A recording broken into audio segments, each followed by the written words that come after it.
Seja bem-vindo ao podcast Fronteira. A mensagem que você vai ouvir foi pregada na nossa igreja na Barra da Tijuca, no Rio de Janeiro. Nossa oração é para que você seja abençoado por essa palavra. Todos nós, queridos, pensamos muito sobre os outros. É muito interessante isso. Todos nós temos uma opinião sobre os outros. Aquela pessoa é agradável, aquela pessoa é chata, aquela pessoa é insistente, aquela pessoa é frágil. Todos nós temos uma opinião formada sobre os outros. Mas o curioso é que, na verdade, nós pensamos sobre os outros, mas pensamos muito pouco sobre nós mesmos. E quando pensamos, ainda que superficialmente, nós acabamos nos achando melhores, superiores, mais capazes do que os outros, porque este é o conceito que a gente acaba fazendo de nós mesmos. Mas eu amo a Bíblia, e a Bíblia faz um alerta muito sério, muito severo, sobre como nós devemos pensar de nós mesmos. Não é só como nós devemos pensar dos outros, mas como cada um de nós deve e precisa pensar corretamente, à luz da palavra de Deus, de nós mesmos. O tema da minha mensagem desta noite é: o que você pensa de si mesmo? O que você pensa de si mesmo? Só um versículo que Paulo escreveu na carta aos Romanos, capítulo 12, versículo 3. Por isso, pela graça que me foi dada, digo a todos vocês, não pensem de vocês mesmos além do que devem pensar. Mas pensem moderadamente, segundo a medida de fé que Deus deu a cada um. A palavra de Deus está nos exortando: não pensem de vocês mesmos além do que devem pensar. As pessoas acham que nós precisamos ter uma elevada autoestima, e uma elevada autoestima muitas vezes é confundida com conceitos falsos a nosso respeito. É o feio que tem que se achar bonito, é o fraco que tem que se achar forte, é o, entre aspas, não tão inteligente que precisa se considerar um exímio pensador. A sociedade nos leva a um chamado pensamento positivo, que não é o que a Bíblia me ensina, como eu devo pensar de mim mesmo. E é muito importante o que a Bíblia fala a respeito disso, queridos. Não é só porque nós temos um conceito sobre os outros e tantas observações a Bíblia menciona sobre isso. Olha, você está tão preocupado com o cisco no olho do teu irmão, quando você tem uma trave imensa no seu. Mas eu, como penso sobre os outros, enxergo o cisco no olho do meu irmão. Como eu não penso sobre mim mesmo, eu não enxergo a trava que eu tenho no meu olho, e ainda acho que eu não tenho trava nenhuma, mas que ele sim tem um cisco no seu olho. Pensar sobre nós mesmos de forma correta vai nos levar a um posicionamento também correto diante de Deus, diante da vida, diante das pessoas, diante das situações, diante dos problemas. É aquela pessoa que, por enaltecer a si própria, ela se acha mais capaz do que ela é e acaba se metendo em aventuras que ela não é capaz de concluir. E aí, como diz a sabedoria popular, acaba colocando os pés pelas mãos. É muito importante que nós tenhamos esse pensamento correto e bíblico a respeito de nós mesmos. Do que nós somos capazes, quais são as nossas limitações, quais são as nossas fragilidades, aonde nós somos mais disciplinados, aonde nós somos mais fortes, porque nós somos pessoas diferentes. Nós podemos servir ao mesmo Deus, nós podemos estar na mesma igreja, mas todos nós somos pessoas diferentes. Então, nós precisamos pensar conforme a Bíblia nos exorta. E eu fiz questão de usar essa palavra exortar e não ensinar. Porque muitas vezes o ensinamento passa para a gente como uma opção de ser assimilado ou não. A maioria de nós, ao longo da nossa formação intelectual, nos deparamos com matérias, com ensinamentos que não tiveram prosseguimento ou utilidade. Se eu perguntar para a maioria aqui sobre leis físicas, salvo aqueles que exercem uma profissão que se relaciona com elas, a maioria sequer vai lembrar e, pelo contrário, tem prazer ainda em descartar. Mas, queridos, quando a Bíblia nos exorta, uma exortação é um alerta, que significa ou nós fazemos ou nós vamos arcar com as consequências da nossa irresponsabilidade por optarmos em não fazermos. Primeira coisa que a Bíblia me ensina é que meus pensamentos são inúteis. Inúteis. As pessoas às vezes falam, não, estou pensando sobre essa situação, estou arquitetando, estou levantando todas as hipóteses. É muito interessante para planejamento. Mas quando se trata de pensamentos a respeito da nossa vida espiritual, do nosso relacionamento com Deus, da nossa vida à luz da palavra de Deus, a Bíblia nos ensina em Efésios 4:17. Assim eu digo a vocês, e no Senhor insisto, que não vivam mais como gentios na inutilidade dos seus pensamentos. Paulo aqui, ao escrever aos Efésios, ele declara, olha, eu digo a vocês e insisto, não vivam na inutilidade dos seus pensamentos. Não interessa, queridos, o conceito que você tem de si próprio. Não interessa. Para ser muito sincero, não interessa também o conceito que outras pessoas possam ter a seu respeito. O que interessa para mim e para você é o que Deus pensa a respeito de mim. Quem é que eu verdadeiramente sou diante de Deus? Porque tem pessoas que, por exemplo, elas são maravilhosas em se relacionarem com outras pessoas, mas são péssimas em se relacionar na família, na intimidade da casa ou dentro do seu matrimônio.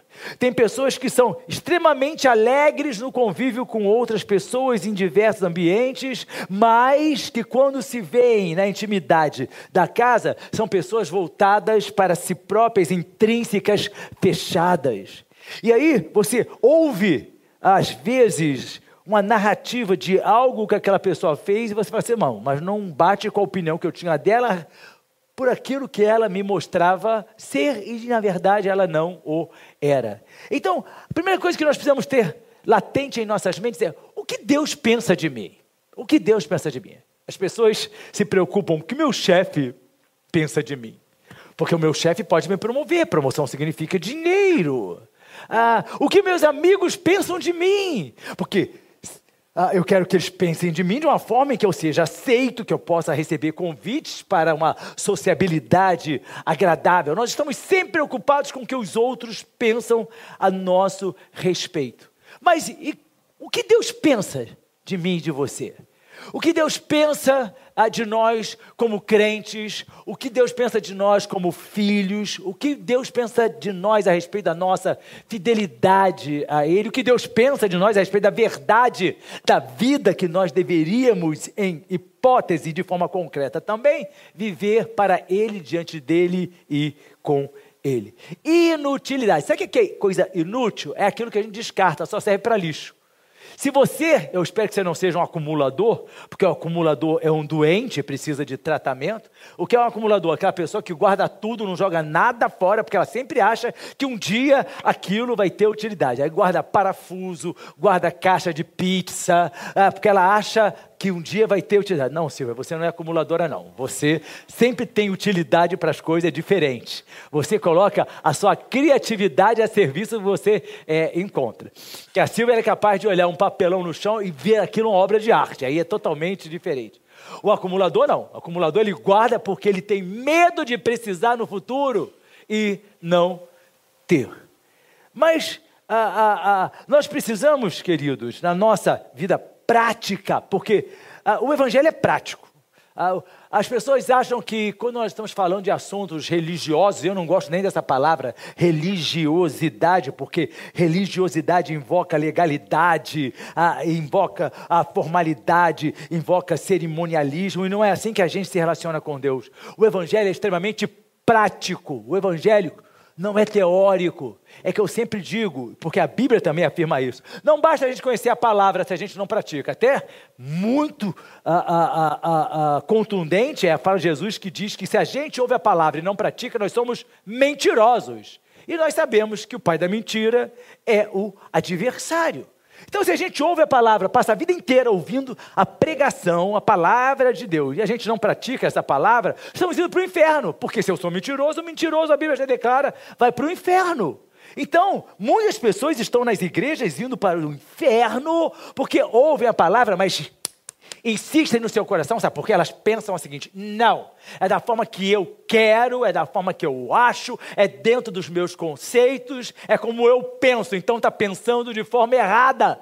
Por isso que a Bíblia está falando, olha, não pensem a respeito de vocês mesmos, além do que vocês devem pensar. Além, ou seja, excedeu. A gente precisa pensar a nosso respeito na medida daquilo que é correto, daquilo que é real, daquilo que verdadeiramente nos retrata como nós somos. Não adianta você ir ao médico doente e esconder os sintomas da doença. Doutor, eu estou aqui, estou sentindo... O que você está sentindo? Não, está morrendo de dor. Não estou sentindo nada não, é só um incômodozinho leve. Aí o diagnóstico é errado, o tratamento também é errado, e a pessoa vai, inclusive, correr o risco da doença se agravar, porque nós somos assim. Eu e você precisamos pensar a nosso respeito. Eu sou realmente um homem crente? Eu sou verdadeiramente um homem de Deus? Ou eu me chamo como homem de Deus? Eu sou realmente uma mulher sábia que edifica a minha casa, ou eu sou uma mulher que vai de encontro àquilo que a Bíblia diz que eu deveria ser? Aonde estão os meus verdadeiros sentimentos? Meus sentimentos estão de acordo com a palavra de Deus? E os meus pensamentos? Meus pensamentos a respeito de tantas coisas que a gente vivencia hoje, e cada coisa que a gente vivencia demanda da gente uma decisão. Um posicionamento, sim, sim, não, não, não dá para ficar em cima do muro. A Bíblia diz que eu e você temos pensamentos que são fúteis. Salmo 94, 11. O Senhor conhece os pensamentos do homem, sabe como são fúteis. O que é futilidade? Futilidade é algo que não tem proveito algum. Quando você olha para uma pessoa e diz assim, na sua opinião, aquela pessoa é fútil, ela só está preocupada com coisas superficiais que não têm valor nenhum. Isso é uma pessoa fútil, uma pessoa que se exime de verdadeiramente se preocupar com coisas que são importantes. Ela sempre só pensa futilidades. Então o que a Bíblia está dizendo para mim é o seguinte: o Senhor, além de conhecer os meus pensamentos e os seus, Ele está declarando: seus pensamentos, os meus pensamentos como homem são fúteis, não servem para absolutamente nada. Mas eu sou um filósofo, eu penso, eu sou como Sartre, eu penso no existencialismo, que existir não tem sentido. Queridos, os seus pensamentos, Deus olha e fala assim: futilidade, não serve para nada. E nós achamos que quanto mais inteligentes nós somos, mais pensantes nós devemos ser. Quer pensar algo que verdadeiramente não é fútil? Quer pensar algo que verdadeiramente tem utilidade, porque vai refletir na eternidade? Pense na sua vida com Deus, pense em Deus, na palavra de Deus, pense na sua vida espiritual, preocupe-se na sua intimidade com Deus, no tempo que você gasta ou não com Ele. Nós estamos vivendo tempos de um cristianismo ou de um modo de agir evangélico muito raso, muito superficial, sem profundidade alguma. Mas a Bíblia me mostra que ela me faz um convite para que cada vez eu me aprofunde mais. Não basta eu ter água pelos meus tornozelos, não basta eu ter água pelos meus joelhos, não basta eu ter água tão somente pela minha cintura. Eu tenho que mergulhar, porque o Evangelho ele é profundo. Mas nós vivemos na superficialidade, como nós lidamos conosco mesmo. A maioria dos homens, ao contrário das mulheres, pecam em relação à sua saúde porque não gostam de ir ao médico. E aí eles vão escondendo a sua doença, a sua enfermidade, achando que por protelar isso, vão conseguir controlar, vão conseguir modificar. E não vão, verdadeiramente, não vão. Por isso, queridos, que os nossos pensamentos, quando Deus olha para você, mas eu estou com um pensamento fantástico a respeito dessas coisas, eu sou brilhante, eu sou maravilhoso. Deus diz, futilidade, não serve para nada. Quer pensar? Pense em coisas que edificam a sua alma. Pense em coisas que amadureçam a sua fé. Pense em coisas que vão nos levar, a você e a mim, a um relacionamento mais íntimo, mais profundo, mais concreto, mais firme, mais seguro com Deus. Nós cantamos aqui, que eu nunca abandone a tua presença.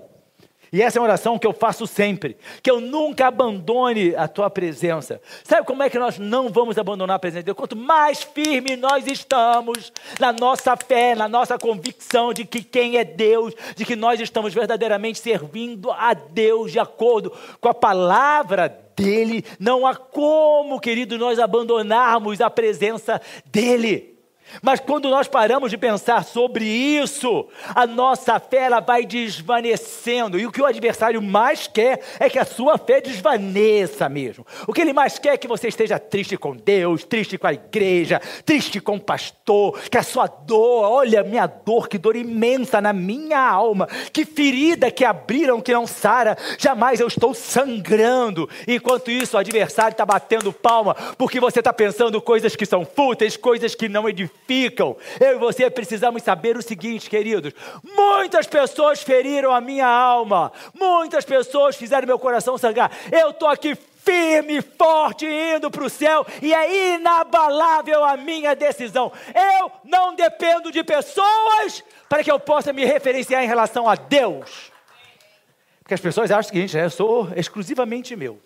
Uma tristeza que não sara jamais. Você precisa pensar de acordo com o que a Bíblia diz, a pessoa está pensando além dos limites. E quanto mais você pensa, mais o adversário vai fazendo com que, através das suas sugestões, esse pensamento vá ganhando cada vez dimensões maiores. Mário não falou comigo hoje. Aí na próxima coisa, eu acho que o Mário está aborrecido. Daqui a pouco eu vou pensar assim, Mário, é só exemplo, tá? Você falou comigo hoje. É só exemplo.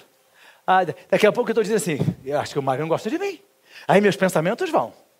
Mas pensando bem, eu também não gosto dele muito não. Aí as coisas vão crescendo, e você cria um cenário que é totalmente falso. Por quê? Porque ao contrário do que a Bíblia diz, pensei sobre isso além do que eu deveria pensar. Cuidado com os seus pensamentos. A Bíblia diz, queridos, não pense de você mesmo além do que deve pensar. Tópico 2, por favor. E é muito significativo que o Espírito Santo, que é quem inspira a Bíblia, fale sobre essa autoexaltação que a gente faz da gente mesmo. É o perigo do crente sentir-se enaltecido. Eu acho um perigo muito grande o crente que acha que eu conheço tudo de Bíblia. Acho um perigo muito grande o crente que diz assim, sou santo, mais santo que qualquer pessoa nessa igreja. Acho muito perigoso o crente que diz, eu posso fazer a minha análise do que está sendo pregado e eu vou escolher aquilo que eu quero ou não crer. Preste atenção. Você pode até escolher não crer. Mas se o que está sendo pregado está na palavra de Deus, não é dado a mim nem a você o direito de questionarmos ou de duvidarmos. Porque a palavra de Deus ela é a verdade absoluta. Mas nós pensamos a respeito de nós e nos enaltecemos. Alguém aqui, por exemplo, tem um filho feio? As mães disseram que não, quem sou eu para dizer que tem? É a história da coruja, né? Meus filhos são lindos. O leão estava devorando os filhotes. Por favor, não devore meus filhotes. Mas, dona coruja, como é que eu vou saber quais são os seus filhotes? Os mais lindos que você encontrar. Esses são meus filhos, são lindos. Claro que o leão foi, se deparou com um filhote de coruja que é horrível e devorou. A coruja vira e pergunta assim, mas por que você devorou meus filhos? Ah, você falou que seus filhos, mas seus filhos não são lindos. Aqueles que eu devorei eram horríveis. Porque toda mãe acha que o seu filho é a última Coca-Cola no deserto. Mas a maioria de nós nos achamos a última Coca-Cola no deserto. Aí a sociedade diz, mas é bom para você pensar sobre você, que você é o mais inteligente, que você é o mais bonito, que você é o melhor, que você aí a gente vem para a igreja, que você é o mais crente, que você é aquele que sabe mais de vida espiritual, que você sabe o que você está fazendo em relação a Deus. A Bíblia tem muito a dizer sobre isso. Provérbios 16, 18 diz assim, o orgulho vem antes da destruição, o espírito altivo antes da queda. Esse país teve o 8º homem mais rico do mundo. Na época ele tinha 30 bilhões de dólares, quando o Bill Gates era o homem mais rico do mundo com 52 bilhões de dólares. Hoje o Elon Musk tem quase 500 bilhões de dólares e é o homem mais rico do mundo. Esse cara, que era um brasileiro, chamado Ike Batista, a maioria de vocês deve conhecer. E aí questionado pela revista Forbes, 8ª fortuna do mundo, 8º homem mais rico do mundo, ele não estou satisfeito, porque breve eu serei o primeiro, o homem mais rico do mundo. E eu pergunto, onde é que está Ike Batista? Não consta nem da relação dos mais ricos do Brasil, está vendendo cursos, porque nós sabemos exatamente a história da derrocada dele, porque o espírito altivo vem antes da queda, o orgulho vem antes da destruição. Então, queridos, se nós temos que nos orgulhar, como disse Paulo, que nós nos orgulhemos em Cristo, e não nas nossas façanhas, e não nas nossas competências e capacidades. Amo quando Paulo diz assim, o mais miserável dos pecadores que eu sou, e ele era um homem absolutamente fantástico, compilou as doutrinas da Bíblia em 13 lindas cartas escritas e que nos guiam até hoje no caminho para os céus. Qual é o conceito que a gente tem de nós mesmos? Provérbios 25, 27 diz assim, olha, comer mel demais não é bom, nem é honroso buscar a própria honra. Deus diz, não é honroso você buscar a própria honra para você. Vejam como eu sou competente, vejam como eu sou capaz, vejam como eu sou brilhante, vejam como eu sou inteligente. Nós queremos trazer a honra para nós mesmos, queridos. Mas a minha Bíblia diz assim, humilhai-vos para que Deus, a seu tempo, vos exalte. Quando nós nos conhecemos, nós sabemos exatamente quem nós somos. Uma vez, um porteiro de um outro condomínio que nós morávamos na Tijuca, disse para mim assim, o senhor é um homem muito humilde, senhor Álvaro. Comandante, ele me chamava de comandante, na verdade. Comandante Álvaro, o senhor é um homem muito humilde. Eu perguntei, por que você diz que eu sou humilde? Porque o senhor é o único morador, além da sua esposa, que me dá bom dia, boa tarde, sempre que o senhor chega. Eu falei, você me acha humilde por causa disso? Eu posso ser educado. Agora, você não vai mensurar a minha humildade pela minha educação. Humildade, queridos, é nós entendermos quem nós somos. Fiz 65 anos, sou pastor desde que eu tinha 29 anos de idade, estou fazendo 40 anos de casamento com a pastora Elaine, e nunca vocês vão chegar aqui e me ouvir dizer, eu sei tudo de Bíblia, eu posso dizer a vocês o seguinte, pela minha idade eu já vivi mais que você, experiências com Deus, pela minha idade, tenho mais tempo de vida. Agora, eu preciso aprender mais e mais e continuar aprendendo até o dia, ou do arrebatamento da igreja, ou da minha morte. Eu preciso continuar aprendendo de Deus, eu preciso continuar buscando de Deus, eu preciso querer ser cheio do Espírito Santo, eu preciso querer experimentar o poder de Deus agindo na minha vida. Eu preciso ter a humildade de saber que sem Deus eu nada sou.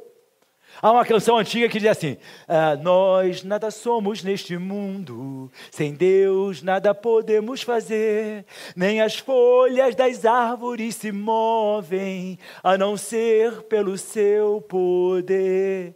Eu acho lindo quando a Bíblia fala para mim assim, olha, não diga, amanhã vou estar em tal cidade, ou na outra cidade, não diga isso, mas diga, se Deus Deus permitir, amanhã eu estarei em tal cidade.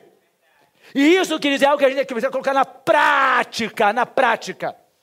Quem me conhece sabe, sempre que alguma coisa eu falo, se Deus permitir, amanhã estaremos juntos. Se Deus permitir, eu vou estar viajando. Se Deus autorizar e abençoar, eu farei isso. Porque aquele que diz, eu farei, eu mudarei, eu comprarei, eu venderei, eu me mudarei, eu vou para tal lugar sem buscar a orientação de Deus, é arrogante. Pensa demais a respeito de si próprio e da sua competência e capacidade, quando nós somos incapazes de garantir se amanhã nós estaremos vivos. Você pode até amanhã ter dinheiro, mas você vai estar vivo para usufruir desse dinheiro? Paulo repreendeu os coríntios. Os crentes da cidade de Corinto, eles eram muito arrogantes. E Paulo chega a ser irônico quando faz essa demonstração a eles. 1 Coríntios, capítulo 4, versículo 7. Aí ele pergunta, e aí eu vou perguntar para todos nós, para mim inclusive. Pois quem torna você diferente de qualquer pessoa? Me responde. Quem torna você diferente, ou seja, melhor do que qualquer outra pessoa? Quem? Meu status social, meu nível de formação, o dinheiro que eu tenho na conta do banco. E aí ele continua dizendo, o que você tem que não tenha recebido? Ou seja, o que você tem que Deus não tenha te dado? Não foi a sua inteligência, não foi a sua capacidade, a sua sagacidade, a sua inspiração ou inclinação para fazer isso ou aquilo. Porque até mesmo isso a gente recebe de Deus. Aí ele pergunta assim, que você não tenha recebido de Deus, porque a Bíblia diz, tudo que nós temos, nada, a não ser absolutamente nada que temos, deixou de vir do céu. Tudo que temos veio do céu, veio de Deus. Ele continua dizendo, e se você o recebeu de Deus, por que se orgulha, como se não tivesse recebido, ou seja, não, eu fiz, eu quero. Quando eu e a pastora Elaine nos casamos, nós, e aí há 40 anos, nós colocamos como meta o seguinte, que eu e ela iríamos construir a nossa vida com base no nosso trabalho, no nosso esforço. Meu pai, graças a Deus, sempre teve uma condição de vida muito boa, e quantas vezes ele se dispôs a querer, vamos dizer assim, investir ou ajudar um tanto mais. Só que eu coloquei no meu coração como pastor, não, muito obrigado. Não porque fosse desonroso, não queria. Não. Mas eu queria juntamente com a minha mulher construir como nós construímos. Tudo que nós temos antes dessa igreja surgir, nós já tínhamos. Ninguém, queridos, ninguém pode chegar para você comprou isso depois da igreja. Não mesmo. Todos os imóveis que eu já tinha, fora depois é o que eu recebi de herança do meu pai, depois que meu pai morreu em 2014. Graças a Deus, sabe por quê, queridos? Porque eu e ela determinamos isso no nosso coração. E Deus nos abençoou e nós recebemos de Deus. Eu sou grato a Deus por tudo. Sou grato porque eu sei o seguinte, não foi a minha competência nem a minha capacidade, foi a bênção de Deus. Deus foi abençoando. Quanto mais a gente reconhecia a bênção de Deus, quanto mais a gente submetia, quanto mais nós éramos fiéis nos nossos dízimos, nas nossas ofertas, Deus mais abençoava. E eu sou grato a Deus. Por quê? Porque eu recebi dele. E por isso eu só tenho a ele gratidão. Obrigado, Senhor. Mas você é tão inteligente, pastor. Eu sei que eu sou muito inteligente. E graças a Deus, queridos, sempre aonde eu coloquei a minha mão, Deus sempre abençoou. A convenção onde eu servia resolveu criar uma editora, não existia. Pastor Auro, você vai criar essa editora. E eu peguei do zero, desde os estatutos, a fundação daquela editora, fui diretor. 11 anos depois, quando eu passei, aquela editora tinha um prédio, 358 funcionários, e estava lá, pleno vapor, e existe até hoje. Eu, graças a Deus, fui o instrumento que Deus usou para isso. Quando eles chamaram para ir para a televisão, para ser diretor executivo, a televisão estava quebrada. O presidente ia bem e falou, estou te entregando, já que você é oficial de marinha, estou te entregando um navio desgovernado que está afundando. Mas, graças a Deus, durante o tempo que eu estive ali, a minha mão esteve ali, se a mão de Deus sobre a minha mão, Ele que tem o poder para realizar as coisas, a TV se reergueu, a TV continuou caminhando. Hoje, como ela está, não sei, mas enquanto eu estive ali, eu sei que Deus me usa. Sabe, mas aí, é de você isso? Não, querido, não é não. Não pense você que José era um excelente administrador, porque ele tinha feeling, porque ele estudou Taylor, ele estudou Fayol.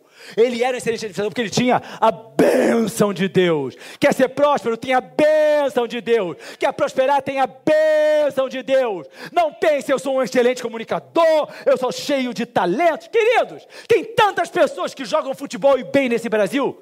Quantos Neymar a gente tem aqui? Quantas pessoas cantam super bem nessa nação?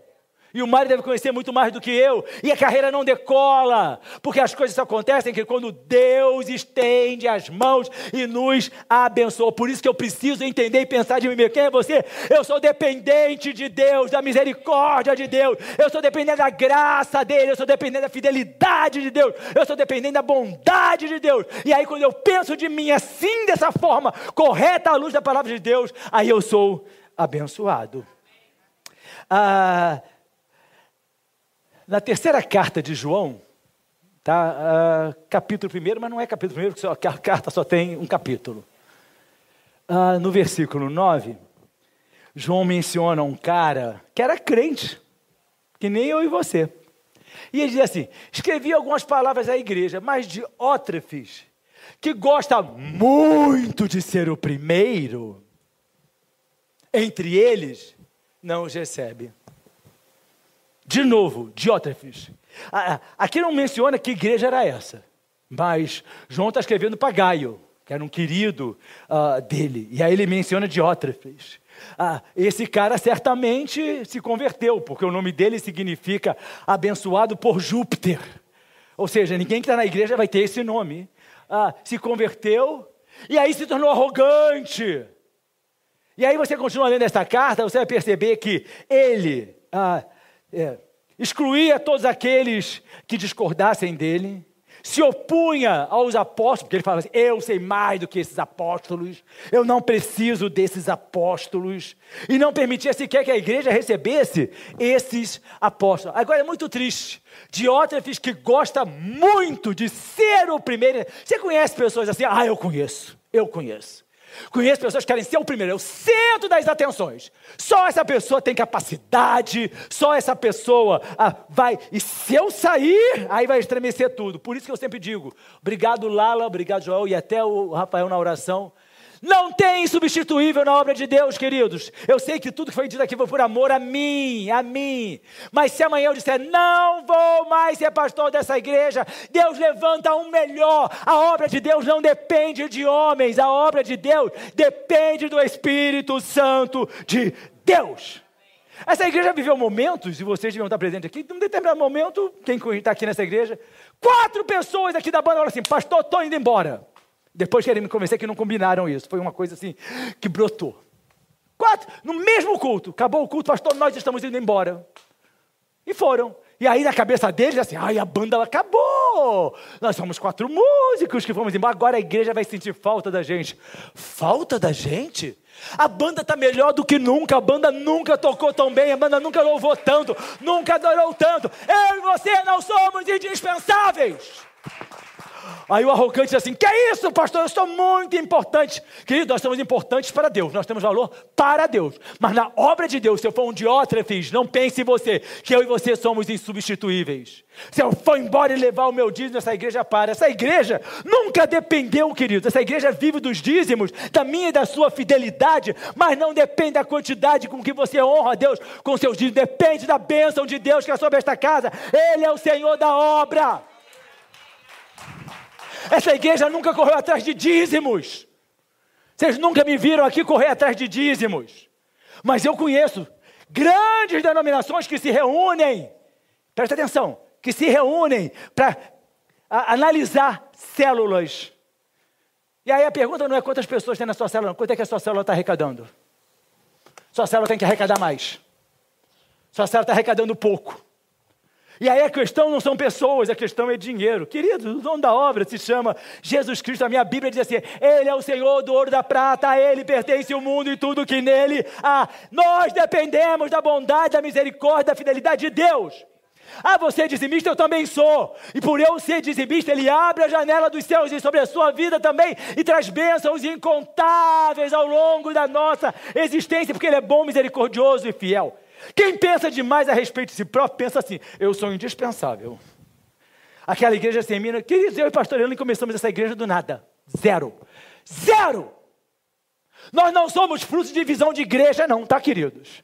Nós não somos fruto de um bando de rebeldes que foi contra o pastor, estamos indo embora da igreja. Nós não somos fruto disso não. Eu e pastor Leandro, quando começamos a igreja, chegamos até para os nossos filhos e falamos: vocês não são obrigados a vir. Deus está mandando a gente começar, mas com quem? Não sei, Deus proverá.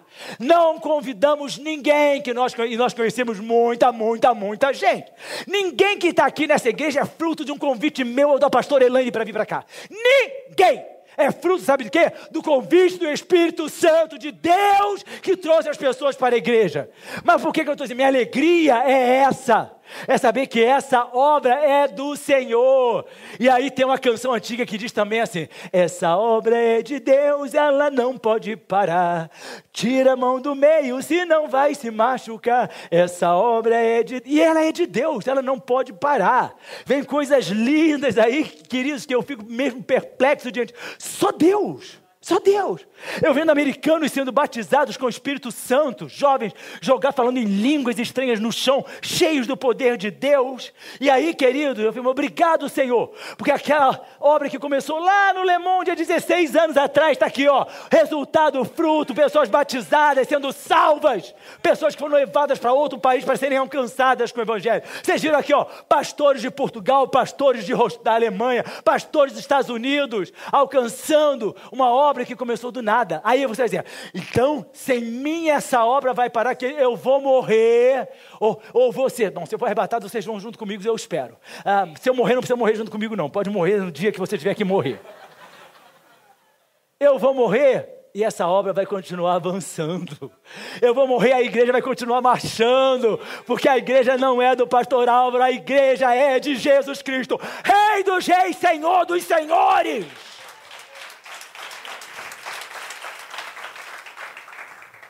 Por isso, queridos, não pense demais a respeito de si próprio. Eu sei, pastor, eu preciso terminar. Aí João vira para Gaio na carta dele e diz assim, 3 João 11. Amado, não imite o que é mal, mas sim o que é bom. Aquele que faz o bem é de Deus, aquele que faz o mal não viu a Deus. Sabe o que João está dizendo aqui para Gaio? Não seja como de outra vez. Não seja arrogante, não pense de você mais do que você deve pensar, não pense de você além do que você deve pensar. Sabe uma coisa que me incomoda, queridos? Homens e mulheres destilando cultura bíblica. Olha, eu tenho cultura bíblica vastíssima, tá? Mas tenho mesmo. Pastor Abraão de Almeida, ele mesmo disse isso para mim.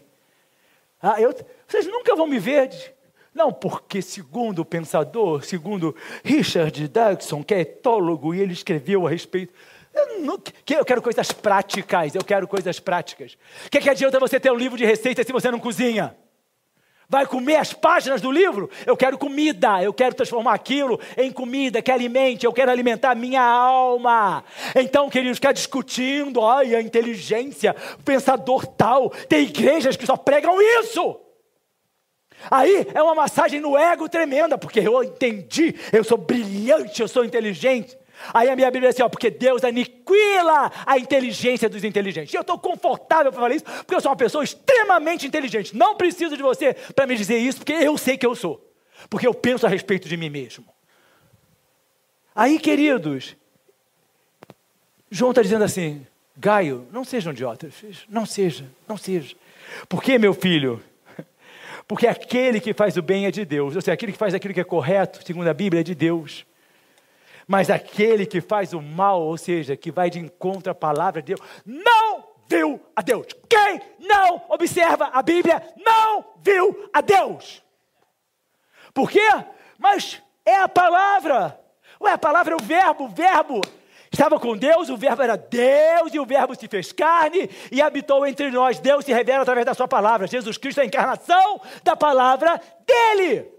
Então, se eu faço aquilo que a Bíblia me orienta, que está sendo rasgada, destruída hoje, cada vez mais aniquilada, Satanás quer isso, e as pessoas estão batendo palma e fazendo aquilo que ele quer.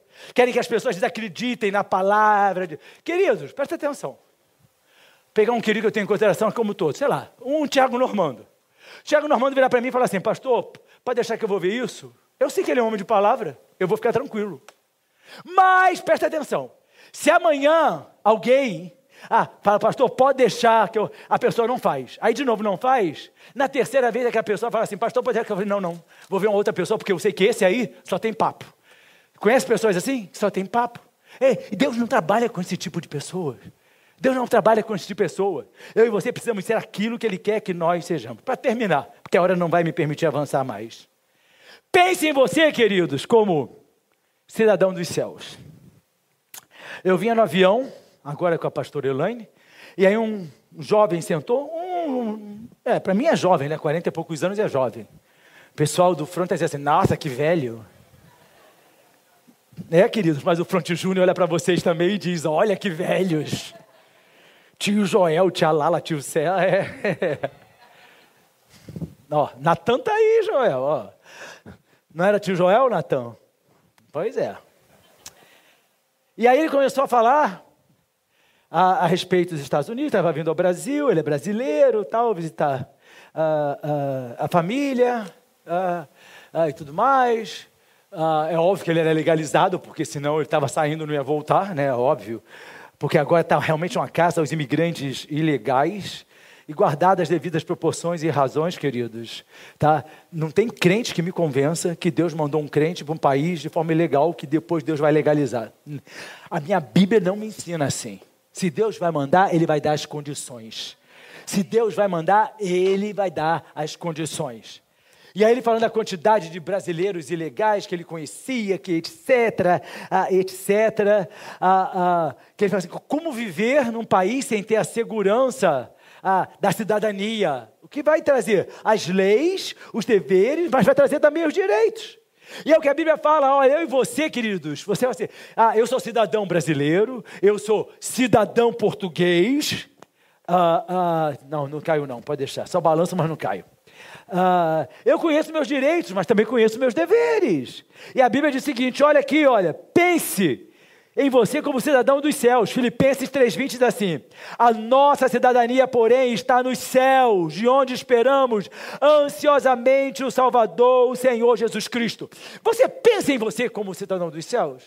Aí ele continuou falando desse rapaz, porque as pessoas estão fazendo de tudo para conseguir uma cidadania, não sei do que, Aí eu, pastor Leandro, até aproveitamos a oportunidade e falamos assim, olha, mas eu tenho uma cidadania que é muito simples de ser obtida. Como assim? Uma cidadania que a gente simplesmente recebe Jesus Cristo como Salvador e a gente se torna cidadão do melhor lugar que existe no universo, cidadão dos céus, os céus aonde Deus habita, é de lá que eu e você somos cidadãos. Você já parou para pensar nisso? Essa é a sua grande cidadania. Está tendo uma procura tão grande de cidadania italiana, que a Itália baixou lei, agora nem filho de italiano tem mais direito à cidadania italiana, acabou. Quem estava com processo ainda vai andar. Quem não estava, não entra mais. Mas eu sou filho de italiano que mora no Brasil. Não tem mais direito à cidadania. Agora é lei, porque tinha gente demais buscando uma cidadania. Mas quantos estão buscando a cidadania dos céus? Às vezes nem eu e você. Nós tratamos os céus como uma frivolidade. Nós devíamos pensar mais a respeito disso. A NTHL diz assim, mas nós, cidadãos dos céus, e estamos esperando ansiosamente nosso Salvador, Jesus Cristo, que virá de lá. Eu e você somos cidadãos dos céus. Eu, como brasileiro, olho com muita preocupação como cidadão que sou para o nosso país. Claro, se você não está preocupado, querido, você está realmente vivendo no mundo da fantasia. Mas isso aqui é passageiro, homem nenhum pode mudar não. Eu tenho que pensar assim, eu vou fazer o meu papel como cidadão brasileiro, vou orar pelo meu país, mas a minha verdadeira cidadania está nos céus, é para lá que eu tenho que ficar pensando. Nós precisamos pensar nos céus. Colossenses 3:2 diz assim: mantenha o pensamento nas coisas do alto e não nas coisas terrenas. Quanto do seu tempo você gasta pensando nas coisas que são do alto? Agora, quanto do seu tempo você passa pensando nas coisas que são quero viajar, tenho que pagar essa conta, eu estou com esse problema, eu preciso daquilo, eu não sei o que, eu não estou gostando, tenho que me mudar, tenho que trocar o pneu, Quanto? Mas a minha Bíblia diz assim, pense mais nas coisas que são do alto do que nas coisas que são da terra. Para finalizar, não importa o que você pensa de você, mas sim o que Deus pensa sobre você.